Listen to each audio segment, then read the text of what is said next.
अस्सलाम वालेकुम बच्चों, उम्मीद है आप सब लोग खैरियत से होंगे। आज हम ये चैप्टर शुरू करने जा रहे हैं। आज इसको हम डिटेल में पढ़ने वाले हैं, एग्जाम के हिसाब से तैयारी करने वाले हैं। चाहे आप ये कभी भी देख रहे हो साल में, चाहे पेपर में आपके पास 10 महीने बचे हों या फिर 10 दिन बचे हुए हैं, हम आपको ऐसे तैयारी कराने वाले हैं कि आपके है ना फेडरल बोर्ड में 90% से ज्यादा मार्क्स आए। हम आपको इंपॉर्टेंट चीजें एग्जाम्स में क्या क्या एग्जामिनर को चाहिए होता है, ये हमारा पहला लेक्चर नहीं है। तो अगर आपको कुछ चीज समझ ना आए, कंफ्यूजन हो, तो वो इसलिए क्योंकि आपने पहला लेक्चर नहीं देखा हुआ। तो भाई पहला वाला लेक्चर देख लो और ऑर्डर में चलो, बगैर शुरू के कॉन्सेप्ट्स को पढ़े हुए ये आपको कंफ्यूजन, ये पहला लेक्चर नहीं है। अगर आपको पहला लेक्चर देखना है और बाकी सारे चैप्टर्स के भी और इन सारे सब्जेक्ट्स के भी, तो भाई आप जाओ हमारे कमेंट सेक्शन में, यहाँ पे डाली हुई है 4 लिंक।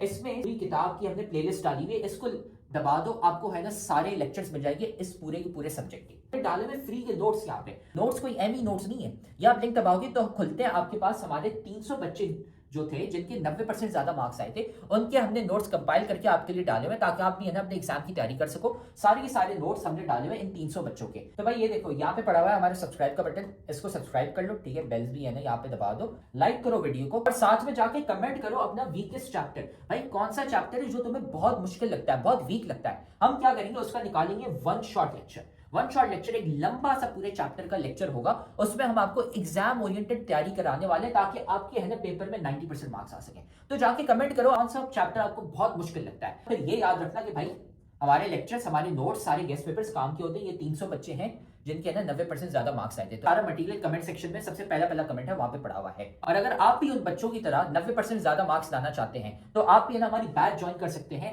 जिसमें हम आपको A to Z सारी तैयारी कराते हैं सारे सब्जेक्ट्स की, है ना। हमारी स्पेशल बैच नंबर 1 है, तो हमें इस व्हाट्सएप नंबर पर मैसेज कर लो। ये सारी चीजें हम आपको देते हैं और एग्जाम के हिसाब से तैयारी कराते हैं। अगर आप भी है ना 90% ज्यादा मार्क्स लाना चाहते हैं, अपने माँ बाप का नाम रोशन करना चाहते हैं। तो अब हम ये लेक्चर शुरू करते हैं। इस टॉपिक को आज डिटेल में हम पढ़ने वाले हैं की मैन्युफैक्चरिंग के लिए और साथ फूड इंडस्ट्री में भी यूज करते हो।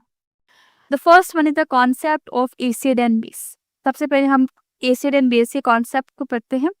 Acid and base are generally recognised by their characteristic property. Recognise का मतलब होता है पहचाना जाना। तो एसिड और बेस है वो अपनी मखसूस कैरेक्टरिस्टिक्स प्रॉपर्टी, मखसूस खुसूसियात, यूनिकनेस की वजह से पहचान, यानी जो एक में है और वो दूसरे में नहीं है, वो किसी में भी नहीं है, उसकी वजह से वो पहचाना जाता है। ये आपके पास कुछ प्रॉपर्टीज दी हुई है और फिर हम एसिड और बेस को डिफाइन कर रहे होते हैं। सबसे पहले अगर हम टेस्ट की बात करें, जायके की बात करें, तो एसिड का खट्टा है, जैसे लेमन जूस है, विनीगर है, ये सारे का सारा आपका एसिड हो, इनमें एसिड होते हैं। देन आपके पास बेस है जो कि बिटर, बिटर का मतलब होता है कड़वा। तो यानी आप बेकिंग सोडा या बेकिंग पाउडर खाएं ना, आप अपनी जबान पर रखें तो वो कड़वा लगेगा। Effect on blue litmus. Basically ये लिटमस पेपर क्या होता है? लिटमस पेपर हमारे पास एक छोटी सी स्ट्रिप होती है, जैसे मैंने बताया कि अगर मैं आपको, जैसे मैंने कहा ना कि ये एसिड सोर होता है, बेस बिटर होता है, ठीक। अब मैं आपको दूं कि ये एसिड है, आप क्या करोगे? आप उनको टेस्ट तो नहीं करोगे ना, आप उनको टेस्ट तो नहीं करोगे, या आप पहले जबान पे तो नहीं रखोगे, आप एसिड को अपनी जबान पे रखें, आपकी जबान जल जाए। और एक और मैं आपको इंटरेस्टिंग बात बताऊं कि जो सल्फ्यूरिक एसिड है, यूरिक एसिड है, वो बहुत ही स्ट्रॉन्ग और पावरफुल है। आप उसका ड्रॉप अपने हाथ पे रखें, आप अगर उसका ड्रॉप अपने हाथ के ऊपर रखेंगे तो वो ड्रॉप रुकेगा नहीं आपके हाथ पे, वो आपके हाथ के अंदर सुराख कर देगा। यानी आप ड्रॉप डालेंगे, वो आपके हाथ को चीरता हुआ नीचे जाएगा। एसिड इतने स्ट्रॉन्ग होते हैं। तो आप, हम क्या, अब जारी बात है, हम उसको तेज तो नहीं करेंगे, हमारे पास एक थिन स्ट्रिप्स होती हैं पेपर की, बहुत थिन सी इस तरह की स्ट्रिप्स होती हैं। चलिए मैं आपको ना इसका इमेज निकाल के दिखाती हूँ। I have an image of a litmus paper. ये आपके पास एक थिन स्ट्रिप है पेपर की, बिल्कुल थिन सी। ये पहले ब्लू है, लेकिन जो आप एसिड में जाएंगी वो रेड हो जाएगी। तो जो ब्लू लिटमस अगर आपके पास एसिड में जाएगी तो वो रेड हो जाएगी। इसी तरह वो जो थिन स्ट्रिप ऑफ पेपर है जो कि ऑलरेडी रेड है, अगर वो बेस में जाएगी तो वो ब्लू हो जाएगी। इतनी सी स्ट्रिप होती है, हम बस उसको एसिड या बेस में थोड़ी सी डाल के देखेंगे। अगर वो रेड हो जाएगी, पहले ब्लू है, अगर तो ब्लू है और वो रेड में कन्वर्ट हो रही है तो हम कहेंगे कि ये हमारे पास एसिड है। और अगर हमारे पास पहले रेड थी और वो ब्लू में जा रही है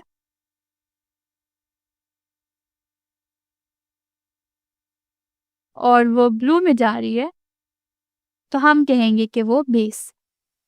अच्छा, यहाँ पे अब क्या होगा कि अगर आप ब्लू लिटमस लोगे और आप एसिड में डालोगे तो वो रेड हो जाएगा। अब आपका क्वेश्चन होगा कि उस ब्लू लिटमस को अगर आप बेस में डालोगे, यही ब्लू लिटमस अगर आपके पास कोई इफेक्ट ना दे तो वो क्या है, वो बेस है। और अगर यही रेड लिटमस कोई इफेक्ट ना दे तो वो एसिड है। ये बात याद रखिएगा। दो तरह के लिटमस पेपर होते हैं, ब्लू होते हैं और रेड होते हैं। ब्लू का मतलब ब्लू लिटमस अगर आप एसिड में डालोगे तो वो रेड हो जाएगा। ब्लू लिटमस अगर आप बेस में डालोगे तो कोई कलर चेंज नहीं होगा। रेड लिटमस अगर आप एसिड में डालोगे तो कोई कलर चेंज नहीं होगा, और अगर आप बेस में डालोगे तो वो ब्लू हो जाएगा। अफेक्ट ऑन स्किन, जैसे मैंने पहले बताया, वो क्रोसिव होता है। क्रोसिव का मतलब होता है बहुत हार्ड होता है, चीर फाड़ देने वाला होता है आपके पास। दोनों का क्रोसिव इफेक्ट है। इलेक्ट्रिकल कंडक्टिविटी, कि क्या ये इलेक्ट्रिकल कंडक्ट कर सकते हैं, तो हमारे पास जो एक्वस सोल्यूशन होते हैं इलेक्ट्रिसिटी को कंडक्ट करते हैं। दोनों के एक्वस सोल्यूशन का मतलब है कि आप एसिड को वाटर में डिसॉल्व करोगे, बेस को वाटर में डिसॉल्व करोगे, और देन फिर आप जो है वो इलेक्ट्रिसिटी पास करा के देखोगे कि पास होती है या नहीं होती। देन आपके पास नेक्स्ट चीज आती है, अब हम एसिड और बेस को डिटेल से पढ़ रहे हैं। हमारे पास Arrhenius concept of acid and bases, कि अब हमें ये तो पता लग गया, हम डेली यूज में डेली बेस पे यूज भी करते हैं, हम देखते भी हैं कि हमारे पास एसिड है, ये बेस है, ये दोनों अलग अलग चीजें हैं। लेकिन अब क्या होगा, अब हर साइंटिस्ट ने उसको अपने अपने तरीके से क्या किया है, डिफाइन करने की कोशिश की है कुछ, क्योंकि केमिकल बेस पे तो हम आप उसे डिफाइन करोगे ना, केमिकल बेस पे तो आप उसे डिफाइन करोगे ना। तो डिफरेंट साइंटिस्ट आए, उन्होंने डिफरेंट तरह से एसिड एंड बेस को डिफाइन किया। तो सबसे ओल्डेस्ट आपके पास जो कॉन्सेप्ट है वो है अर्हीनियस। हमारे पास अर्हीनियस कॉन्सेप्ट है। In 1887, a Swedish chemist Svante Arrhenius proposed the first successful theory of acid and base. 1887 में जो स्वीडिश केमिस्ट था स्वेंटे अर्हीनियस, उसने फर्स्ट सक्सेसफुल थ्योरी दी थी about acid and base. According to this theory, an acid is a substance that ionized in water to produce H positive ion, and base is a substance that ionized in water to produce OH negative.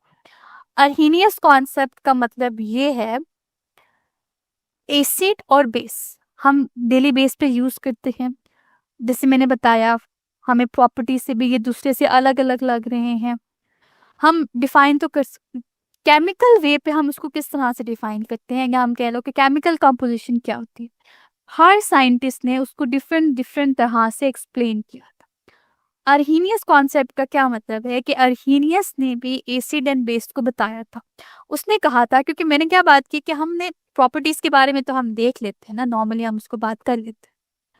तो वो जो अर्हीनियस ने कहा था कि अगर आप acid को वाटर में डिसॉल्व करोगे तो वो आपको H पॉजिटिव आयन देगा, और अगर आप बेस को वाटर में डिसॉल्व करोगे तो आपके पास जो प्रोड्यूस होगी that is OH negative ions देगा। ये बात अर्हीनियस ने की थी, यही बात अर्हीनियस ने की थी। उसने कहा था कोई भी सब्सटेंस है, अगर आप उसे वाटर में डालोगे तो H पॉजिटिव अगर वो देगा दैट इज द एसिड, अगर वो OH नेगेटिव देगा तो वो बेस होगा। ये एक तरह की पहचान थी, केमिकली आइडेंटिफिकेशन थी कि एसिड एंड बेस किस तरह से होते हैं। So an acid is a substance that ionizes in water to produce as positive ion. Acid वो सब्सटेंस है जो वाटर में आयोनाइज्ड होते हैं। एसिड वो सब्सटेंस है जो आपके पास वाटर में आयोनाइज्ड होते हैं और आज पॉजिटिव आयन बनाते हैं।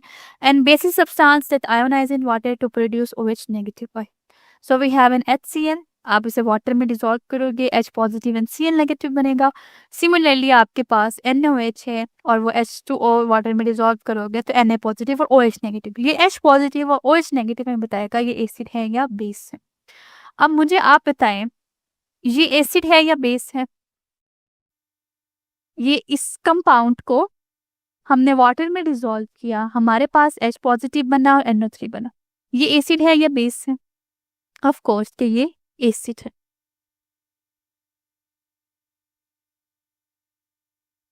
ये हमारे पास फर्स्ट वन एसिड है। सेकंड वन बताएं मुझे, is it the second one acid or a base? Is the second one acid or a base? Of course कि हमें दिख रहा है कि हमारे पास H पॉजिटिव है, तो ये आपके पास एसिड होगा। What about the third one? Third one के बारे में मुझे बताएं कि ये एसिड है या बेस है? के पास बेस है। आपको कैसे पता लगा? हमने अर्हीनियस का कॉन्सेप्ट यूज किया कि अगर OH नेगेटिव दे रहा है तो वो बेस होगा। मुझे लास्ट वन फोर्थ वन के बारे में बताएं। क्यों? क्योंकि वो आपको OH नेगेटिव दे रहा। ये हमारे पास एक छोटी सी पहचान होगी एसिड और बेसिस की केमिकली। केमिकल कंपोजिशन के बारे में हमने थोड़ा सा बता दिया कि अगर आप एसिड को डालोगे वाटर में तो वो H पॉजिटिव आएगा, कि अगर वाटर में H पॉजिटिव आएगा तो हम कहेंगे कि एसिड है, अगर OH नेगेटिव आएगा तो हम कहेंगे कि बेस है। यहाँ पर उन्होंने आपको कुछ नेम बताए हैं एसिड्स के और साथ उनकी यूजेस भी बताए हैं ताकि आपको आइडिया हो जाए कि एसिड कहाँ कहाँ यूज होता है।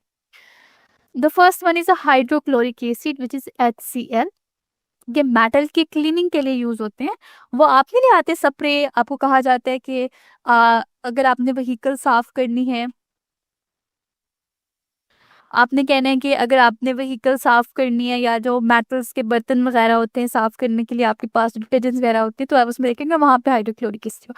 Cleaning of metals, brick and removing scale from the boilers. Next है nitric acid. Nitric acid fertilisers की मैन्युफैक्चरिंग के लिए यूज होता है। अब आपको पता है कि फर्टिलाइजर्स हम क्या करते हैं, हम प्लांट्स को देते हैं। फर्टिलाइजर जैसे सब्सटेंस होते हैं जो हम प्लांट्स को देते हैं ताकि प्लांट्स की ग्रोथ को इन्हांस कर सके। एक्सप्लोसिव का मतलब होता है धमाका खेज मवाद, ये जो पटाखे वगैरह होते हैं, पटाखों से लेकर बड़े बड़े आपके पास जितने भी आते हैं। भाई ये लेक्चर तो तुम बहुत मजे से देख रहे हो, लेकिन तुम्हें पता है कि लेक्चर देखने से खाली 90% मार्क्स नहीं आ जाते। असल में भाई मार्क्स कैसे आते हैं, तो भाई ये लेक्चर देखने के बाद आपने नोट्स खुद के बनाने होते हैं और फिर साथ में आपने प्रैक्टिस भी करने होते हैं सवाल। भाई ये हमारा फेवरेट कोट है, 90% marks don't come from just hard work, they come from consistency, smart strategy and proper revision.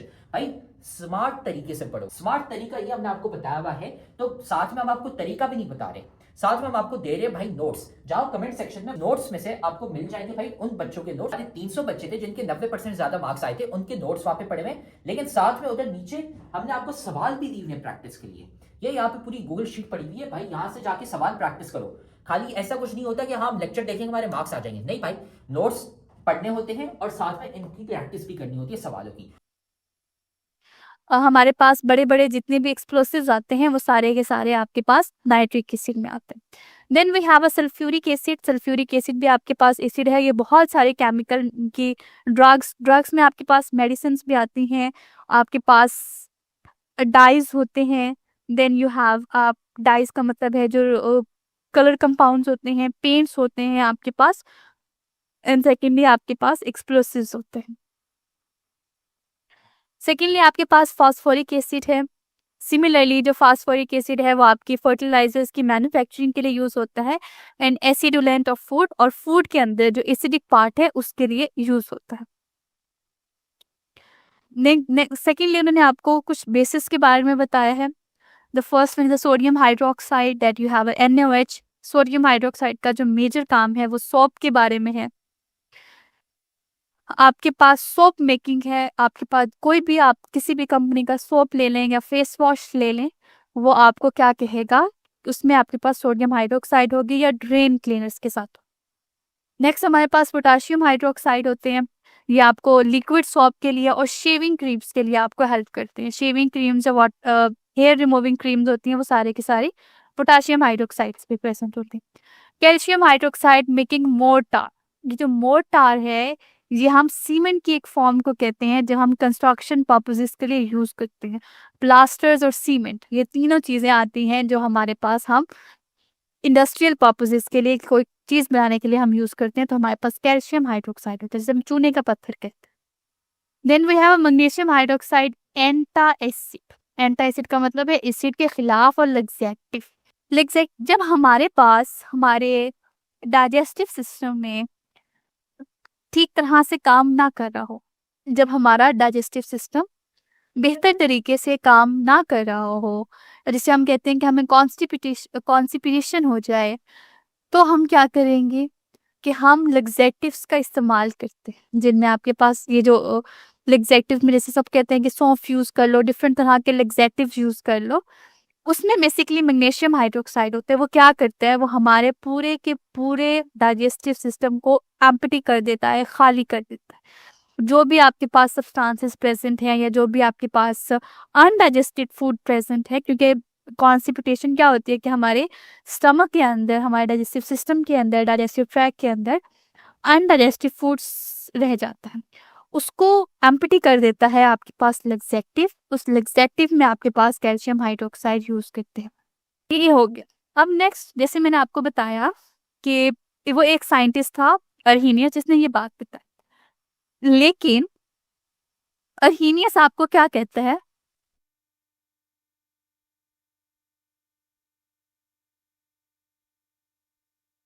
अर्हीनियस का जब हम अर्हीनियस की बेस पे एसिड या बेस को स्टडी करते हैं, तो हम क्या देखते हैं कि हमने उसको वाटर के अंदर ही डिसॉल्व कर दिया। लेकिन हम उसका वाटर के बाहर भी तो देखें ना, तो ये आती है अर्हीनियस की लिमिटेशन। ये आती है अर्हीनियस की लिमिटेशन। क्यों? The Arrhenius theory has its limitation. Arrhenius की भी अपनी लिमिटेशन का मतलब होता है कुछ नुक्स थे। This applies to the aqueous solution. ये तभी आएगा जब आपके पास एक्वस सोल्यूशन है। This does not explain why the compounds like CO2, SO2 are acid. अब आपके पास जो कार्बन डाइऑक्साइड है वो भी एसिड है, सल्फर डाइऑक्साइड भी एसिड है, लेकिन जब हम इसे वाटर में डालेंगे ये तो H पॉजिटिव प्रोड्यूस नहीं करेंगे। NH3 भी तो हमारे पास बेस है, तो हमारे पास NH3 तो आपके पास कोई हाइड्रोक्सिल आयन प्रोड्यूस नहीं करेगा, ये भी तो आपके पास बेस है। कि हमारे पास क्या है कि कार्बन डाइऑक्साइड हमारे पास एसिड है, लेकिन ये अर्हीनियस के कॉन्सेप्ट पे पूरा नहीं उतरता। इसी तरह जो हमारे पास अमोनिया है वो हमारे पास बेस है, और ये भी अर्हीनियस के कॉन्सेप्ट पे पूरा नहीं उतरता कि ना ही हमें OH नेगेटिव आयन देता है और कार्बन डाइऑक्साइड भी आपको H पॉजिटिव आयन नहीं देता है। लेकिन फिर भी ये एसिड और बेसिस है, तो इसका मतलब कि हमें तो कुछ और चाहिए कि हम अपने एसिड और बेस को डिफाइन कर सकें। इन 1923 में J.N. Brønsted and T.M. लॉवरी 1923 में J.M. Brønsted and T.M. लॉवरी independently proposed another theory to overcome the shortcomings of Arrhenius theory। इन्होंने क्या किया था, एक थ्योरी दी थी एसिड और बेस को डिफाइन करने के लिए, जिसमें उन्होंने शॉर्ट कमीज यानी खामियों की बात की थी अर्हीनियस थ्योरी की। This theory is known as a Bronsted Lowry theory. इस थ्योरी को हम ब्रॉन्स्टेड-लॉवरी थ्योरी कहते हैं। According to this theory, an acid is a proton donor and base is a proton acceptor. Acid क्या है, प्रोटॉन देता है, और बेस क्या है, वो प्रोटॉन को लेता है। जैसे कि ये मेरे पास एक एसिड है, ये क्या करेगा, अपना एक प्रोटॉन दे देगा। प्रोटॉन को हम H पॉजिटिव कहते हैं, और जिसको ये देगा यानी ये वाटर का मॉलिक्यूल है या हमारे पास वाटर है, तो ये उसमें से ले लेगा और हम ये आयन बना देगा। तो ये आपके पास एसिड होगा जो कि प्रोटॉन दे रहा होगा, और ये आपके पास बेस होगा जो कि प्रोटॉन ले रहा होगा। So acid is a proton donor and base is a proton acceptor। ये आपके पास एग्जाम्पल आ गई। पहले ये पढ़ लेते फिर हम ये क्वेश्चंस करेंगे तो आपको आ जाएगा। Where does OH negative come from when ionizing base is ammonia? And Arrhenius theory is not sufficient to answer this question। कि अमोनिया के केस के अंदर, जैसे मैंने बताया कि अमोनिया के केस में हमारे पास हाइड्रोक्सिल आयन कहाँ से आता है हमें नहीं पता, तो उसको हमारे पास जो अर्हीनियस थ्योरी है वो इस बात का जवाब आपको नहीं देती है। But the Bronsted Lowry theory explain how ammonia act as a base in water. ये ब्रॉन्स्टेड थ्योरी आपको बताते हैं कि ये जो अमोनिया है ये बेस कैसे है। क्यों? क्योंकि ब्रॉन्स थ्योरी ने आपको कहा था कि ये प्रोटॉन एक्सेप्टर है। अमोनिया हमारे पास प्रोटॉन एक्सेप्टर है, अमोनिया प्रोटॉन को एक्सेप्ट करेगा और वहाँ पे अमोनियम आयन बन जाएगा, इसीलिए हम कहते हैं कि अमोनिया बेस्ड है। But the Brown's theory explain how ammonia act as a base in water. Ammonia is a gas at room temperature. Ammonia room temperature पे आपके पास एक गैस है। When it is dissolved in water, the following reaction occur. जब आप ammonia को dissolve करोगे water के अंदर,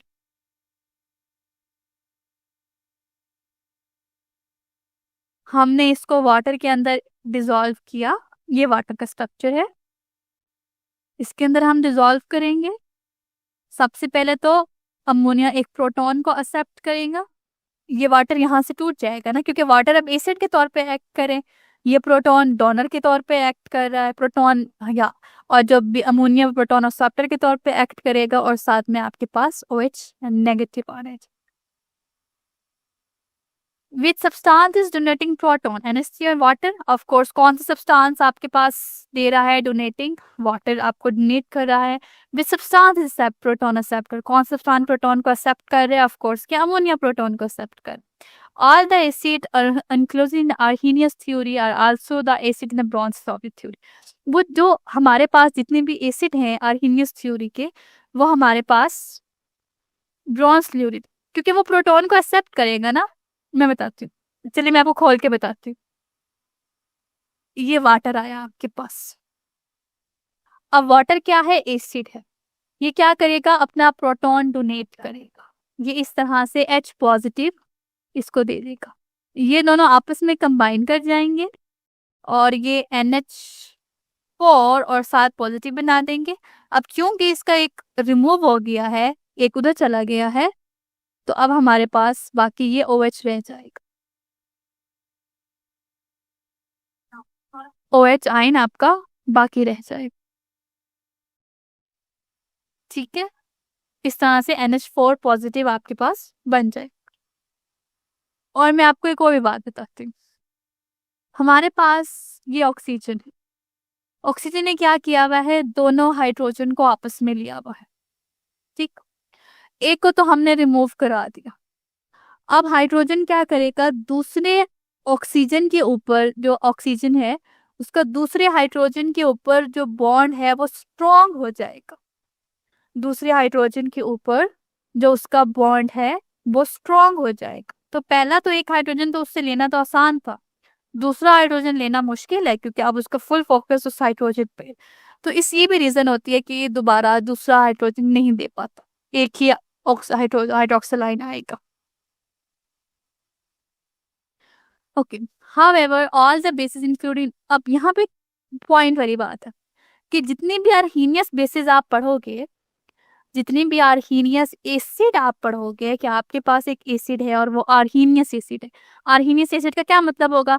कि वो वाटर में जाके H पॉजिटिव आयन। तो उम्मीद है अब आपको है ना ये टॉपिक समझ आ गया। हमने सारे के सारे सब्जेक्ट्स और सारे के सारे चैप्टर्स के हमने नोट्स डाले हुए हैं, लेक्चर्स डाले हुए हैं। इधर कमेंट सेक्शन में चले जाओ, नोट्स पढ़े हुए हैं, लेक्चर्स पढ़े हुए हैं, गेस्ट पेपर भी हम आपको दे रहे हैं और इंपॉर्टेंट चीजें भी बता रहे हैं, ताकि आपको है ना एग्जाम की डेट्स भी पता चल जाए और आपका एग्जाम मिस ना हो जाए। सारी चीजें हमने कमेंट सेक्शन में डाली थी, वहां से है ना जाके वसूल कर लो इसको। तो आप देख रहे हो कि हमारी इतने सारे बच्चे हैं जिनके 90% ज्यादा मार्क्स आए। क्यों? सवाल देने के साथ साथ हम सिखाते हैं कि भाई आंसर कैसे लिखते हैं। आंसर लिखने का एक तरीका होता है, वो तरीका हम सिखाते हैं सिर्फ और सिर्फ हमारी बैच वाले बच्चों को, इसलिए हमारे इतने सारे बच्चे हैं जिनके 90% ज्यादा मार्क्स आए हैं। तो अगर आप भी हमारी बैच ज्वाइन करना चाहते हैं ताकि आपके भी 90% से ज्यादा मार्क्स आए, तो हमारी बैच के लिए इस व्हाट्सएप नंबर पे हमें मैसेज कर लो, आपको ये सारी चीजें मिल जाएंगी। हम आपको सिखाएंगे कि भाई आंसर कैसे लिखते हैं। टॉपर बच्चे जो 90% ज्यादा मार्क्स लाते हैं वो आंसर कैसे लिखते हैं, ताकि एग्जामिनर मार्क्स काट ही ना सके, ताकि वो एग्जामिनर बोले भाई ये लो फुल मार्क्स। हमें इस व्हाट्सएप नंबर पे मैसेज कर लो और हम आपको ऐड कर लेंगे हमारी बैच में, और फिर आप भी है ना 90% से ज्यादा मार्क्स ला सकते हैं।